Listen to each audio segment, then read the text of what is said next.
Tahun 2020 begitu cepat berlalu, namun tidak untuk pandemi.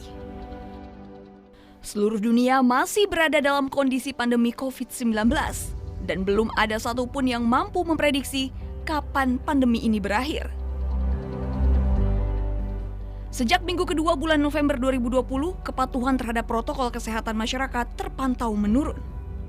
Ketua Bidang Perubahan Perilaku Satgas COVID-19 Sony Hari B. Harmadi menyatakan, pemerintah melalui Satgas Penanganan COVID-19 terus berupaya mengubah perilaku masyarakat agar memutus rantai penularan COVID-19. Salah satunya dengan mengoptimalkan peran Duta Perubahan Perilaku. Duta Perubahan Perilaku ini bertugas mendorong kepatuhan terhadap protokol kesehatan 3M yang harus diulang-ulang sehingga masyarakat dari terpaksa menjadi terbiasa dan dari terbiasa menjadi luar biasa. Intinya kami ingin mendorong kepatuhan terhadap protokol kesehatan, pakai masker, jaga jarak, jangan berkerumun, serta cuci tangan pakai sabun. Itu harus diulang-ulang sehingga masyarakat dari terpaksa menjadi terbiasa, dari terbiasa akhirnya nanti menjadi luar biasa. Itu harapan kami. Keterbatasan akibat pandemi ini tentu sangat membuat bosan, namun bukan berarti menjadi tidak peduli. Satgas Penanganan COVID-19, Ketua Bidang Perubahan Perilaku Sony B. Harmadi menyatakan, anak muda dalam rentang usia 18 hingga 30 tahun cenderung abai terhadap protokol kesehatan karena merasa memiliki imunitas yang bagus.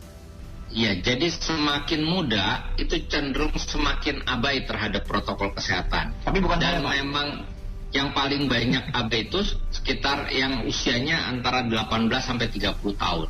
Yang pertama karena mereka umumnya merasa imunitasnya bagus, ya. Memang ketika di bawah usia 45 tahun terkena COVID-19, angka kematiannya kurang dari 1%. Tetapi ketika di atas 45 tahun, angka kematiannya di atas 5%. Ya, jadi semakin muda itu memang cenderung angka kematiannya semakin kecil. Jadi mereka cenderung abai, terus kemudian yang mobilitasnya tinggi kan yang muda. Mereka yang bisa kesana sini. Kalau yang tua kan cenderung sudah punya komorbid dan mereka jauh lebih hati-hati memang. Gitu, makanya millennials ini penting sekali. Kami di Satgas di bidang perubahan perilaku itu merangkul para milenial sebagai duta perubahan perilaku. Kalau ada namanya peer pressure ya. Tekanan untuk sekelompok kepada kelompok lainnya itu harus dilakukan oleh mereka yang seumuran. Jadi intinya edukasi dan sosialisasi itu sangat efektif kalau dilakukan oleh orang-orang yang seumuran. Jadi millennials bisa diedukasi oleh mereka yang millennials juga lebih efektif. Menyambung pernyataan Sony, dokter relawan penanganan COVID-19 yang juga edukator kesehatan, Dr. Muhammad Fajri Adai mengakui bahwa anak muda menjadi mediator karena merupakan perantara yang paling efektif bagi keluarganya. Namun juga tidak sedikit anak muda di bawah 30 tahun yang jatuh dalam kondisi berat tanpa riwayat sakit yang jelas, terkena COVID-19 dengan kesakitan yang parah. Ini jelas ya, data yang meninggal dari data sekian ribu orang yang meninggal di Indonesia. Ada usia di bawah 30 tahun itu memang COVID ya, meninggal karena COVID. Ini usianya 31 sampai 45 tahun 15% dari total yang meninggal. Kemudian yang usianya 19 sampai 30 tahun ada 6%. Sisanya bahkan kurang dari 18 tahun ada 1 sekian persen. 15% itu banyak. Kalau misalnya kita gabungin total 20% lebih, 22% lebih dari total yang meninggal per hari ini misalnya. Berapa banyak orang yang meninggal? Ya, itu dikali. Itu yang tercatat, yang terkonfirmasi. Bagaimana yang probable banget? Artinya, apakah bisa meninggal usia muda? Bisa. Ada datanya? Ada. Kita berkaca lagi dengan data lain yang ada di CDC Amerika, CDC manapun, itu banyak yang mengatakan bahwa muda pun meninggal. Yang menariknya adalah kan yang meninggal ini orang kan mikirnya dia udah punya penyakit kali sebelumnya, penyakit bawaan atau penyakit jantung atau apa. Tapi banyak juga yang meninggal dan dirawat di ICU itu belum diketahui adanya penyakit bawaan sampai dia meninggal. Misalnya kalau sebelumnya udah punya jantung bocor gitu atau gangguan yang lain kan ya udahlah mungkin ya bisa kita bilang penyakit meninggalnya penyebabnya perburukan itu karena penyakit itu. Tapi kan ini banyak juga yang belum diketahui sampai dia meninggal. Jadi under 30 misalnya, di bawah 30 tahun, biasa-biasa aja, hidup sehat, olahraga sehat, tapi tiba-tiba ketika kena COVID, jatuh dalam kondisi yang parah. Itu ada juga. Yang menariknya, sempat viral waktu itu, orang ditransplant paru ya di Amerika gitu. Itu ternyata usianya 20 tahun, yang sebelumnya tuh nggak diketahui punya penyakit apapun. Nah, maksud saya, ini sebenarnya narasinya harus di tengah-tengah ya, bukan narasi ketakutan, tapi berimbang. Memang tidak semua orang kena COVID akan meninggal, akan jatuh dalam kondisi yang parah, hanya 2-5% lah kurang lebih lah dari total seluruh orang yang terkena COVID begitu. Tapi anak muda itu jadi mediator. Yang pertama, mediator. Jadi dia memang perantara yang efektif banget buat keluarganya, karena betul kata Pak Sony tadi, dia kan yang jalan-jalan, yang kemana-mana nongkrong di warung di mana tuh anak muda, mostly kan anak muda, banyak lah anak muda under 50 gitu, di bawah 50 gitu. Kemudian yang kedua, banyak juga kenyataannya bahwa mereka jatuh dalam kondisi yang berat tanpa komorbid atau penyakit bawaan yang jelas. Jadi kalau ditanya apakah banyak, ya jawabannya sangat banyak. Lalu seperti apa tanggapan anak muda terkait COVID-19? Berikut kita dengarkan pendapat Sandi dan Henry.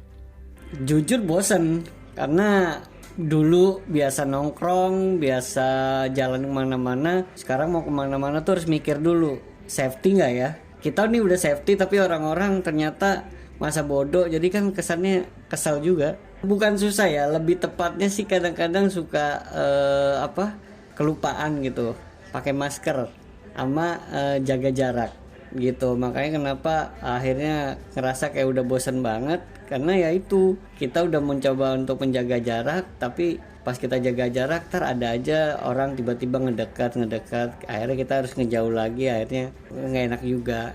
Semoga vaksin cepet benar-benar diterapin dan semua masyarakat Indonesia bisa pakai vaksin dan vaksinnya aman, dan semoga COVID-19 cepat berlalu supaya kita bisa hidup normal lagi.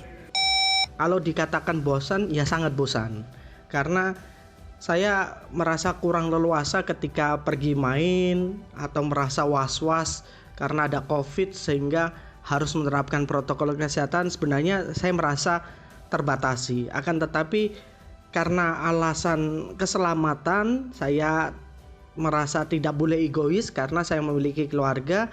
Jadi yang saya khawatirkan adalah keluarga, bukan diri saya sendiri. Jadi saya tetap mengikuti menerapkan protokol kesehatan walaupun saya sebenarnya sudah sangat bosan. Dari 3M mana yang paling susah buat dilakukan? Kalau yang paling susah dilakukan itu menjaga jarak. Karena Indonesia ini kan juga sangat padat. Tempat-tempat keramaian juga banyak, ada ruangan-ruangan yang mungkin tidak bisa dibatasi seperti ruang keluarga, akan sulit untuk dibatasi. Saya lebih ingin agar vaksin ini benar-benar dinyatakan valid atau benar-benar aman untuk warga.